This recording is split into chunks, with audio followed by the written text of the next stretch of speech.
পরম করুণাময় মহান আল্লাহ তাআলার নামে শুরু করছি, যিনি অত্যন্ত মেহেরবান।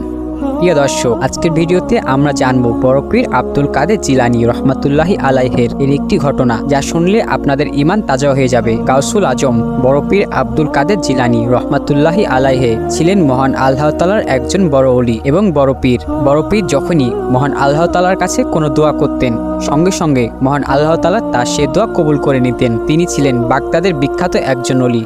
তার সঙ্গে দেখা করার জন্য অনেক দূর দূরান্ত থেকে লোকেরা ছুটে আসতো। একদা বড় পীরের নিকট একজন নারী তার পুত্রকে নিয়ে হাজির হলো। সেই নারী ও পুত্র বড় পীরের ব্যাপারে অনেক কিছু জেনেছিল, তাই সে চাইতো বড় পীরের দরবারে থেকে যেতে এবং গাউসুল আজম বড় পীরের নিকট থেকে কিছু ইলম শিখতে।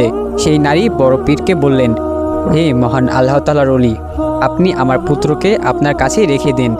এই কথা শুনে বড় পীর রাজি হয়ে যান এবং বড় পীর সেই নারীর পুত্রকে তার সঙ্গেই রেখে দেন। এভাবে কিছুদিন অতিবাহিত হওয়ার পর সেই নারী তার পুত্রের কথা খুব মনে পড়তে থাকে। তখন সে বড় পীরের দরবারে গিয়ে তার পুত্রকে একবার দেখে আসার সিদ্ধান্ত নিল।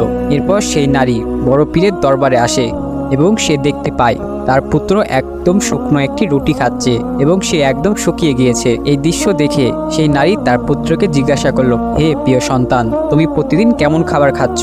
জবাবে তার পুত্র বলল, আমি প্রতিদিন লবণ দিয়ে রুটি খাই। পুত্রের মুখে এই কথা শুনে সেই মা খুবই রেগে গেল এবং সে সঙ্গে সঙ্গে বড় পীরের কক্ষে চলে যায়। কক্ষে প্রবেশ করে সে দেখতে পায় বড় পীরের সামনে কিছু মুরগির হাড় পড়ে রয়েছে। এই দৃশ্য দেখে সেই মা খুবই রাগ করেন এবং বড় পীরকে বলতে থাকেন, বাহিরে আমার পুত্র শুকনো রুটি খাচ্ছে আর আপনি নিজে এখানে বসে মুরগির মাংস খাচ্ছেন। এই কথা শুনে বড় পীর একটু মুচকি হাসলেন এবং তিনি সেই মুরগির হাড় এর ওপর হাত রেখে বললেন, মহান আল্লাহ তাআলার হুকুমে উঠে পড়ো। এই কথা বলার সঙ্গে সঙ্গে সেই মুরগি হাড়ে পুনরায় গোস্ত এসে লাগতে থাকে এবং কিছুক্ষণের মধ্যেই সে মুরগি পুনরায় জীবিত হয়ে যায়।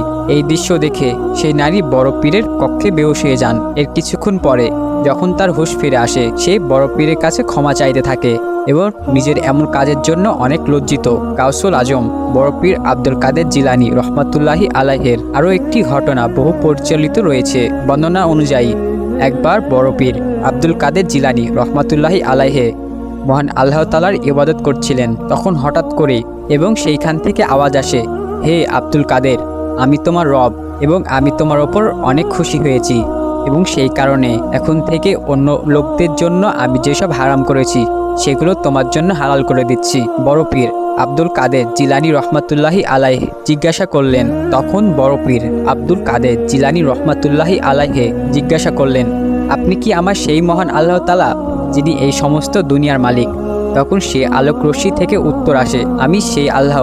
সঙ্গে সঙ্গে বড় পীর বললেন, দূর হয়ে যাও এখান থেকে, তুমি আমার আল্লাহ তাআলা হতেই পারো না। এবার আবারও আওয়াজ আসে, হে আব্দুল কাদের, তুমি আজ বেঁচে গেলে। তোমার ইলম এবং দ্বীনের বুঝদারের কারণে আমি এইভাবে অনেক ইবাদতকারীকে গোমরাহ করেছি।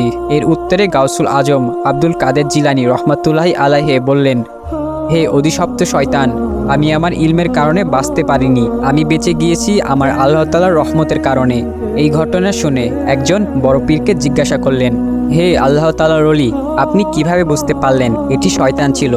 জবাবে গাউসুল আজম আব্দুল কাদের জিলানী রহমাতুল্লাহি আলাইহে বললেন, যখন সে বলল আমার জন্য সেগুলো হালাল যেগুলো অন্য মানুষের জন্য হারাম, আমি তখনই বুঝতে পেরেছি এটা হলো অধিশপ্ত শয়তান।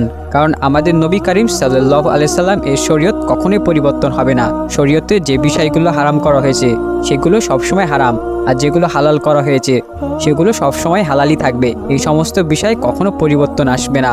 অধিশপ্ত শয়তান নিজে আল্লাহ সেজে মানুষকে ধোঁকা দিতে পারে, কিন্তু শয়তান কখনোই মানুষের আইনে পরিবর্তন করতে পারে না। প্রিয় দর্শক, আমরা এই গল্প থেকে বুঝতে পারি মানুষ তার ইলম দিয়ে কখনোই মহান আল্লাহ তাআলার নিকটবর্তী হতে পারে না, কারণ ইলম তো শয়তানের কাছেও ছিল। মানুষ শুধুমাত্র ইবাদতের দ্বারাই মহান আল্লাহ তাআলার নিকটবর্তী হতে পারে, আর ইবাদত হলো সেটাই যেটা করলে মানুষের হৃদয় নরম হয় এবং আল্লাহ তাআলার ওপরে বিশ্বাস আরও শক্ত হয়। রাসূলুল্লাহ সাল্লাল্লাহু আলাইহি সাল্লাম বলেন, মানুষের মাঝে যা তাকওয়া সবচেয়ে বেশি সেই মহান আল্লাহ তাআলার নিকটবর্তী। সুপ্রিয় দর্শক মণ্ডলী, প্রতিদিন নতুন নতুন ভিডিও পেতে আমাদের চ্যানেলটি অবশ্যই সাবস্ক্রাইব করুন এবং পাশে থাকা বেল আইকনটি প্রেস করতে কখনোই ভুলবেন না। সেই সাথে আপনার যে কোনো মতামত আমাদের জানাতে আমাদের ভিডিওতে অবশ্যই কমেন্ট করুন। আশা করি আপনারা সবাই ভালো থাকবেন এবং সুস্থ থাকবেন। আসসালামু আলাইকুম ওয়া রাহমাতুল্লাহ।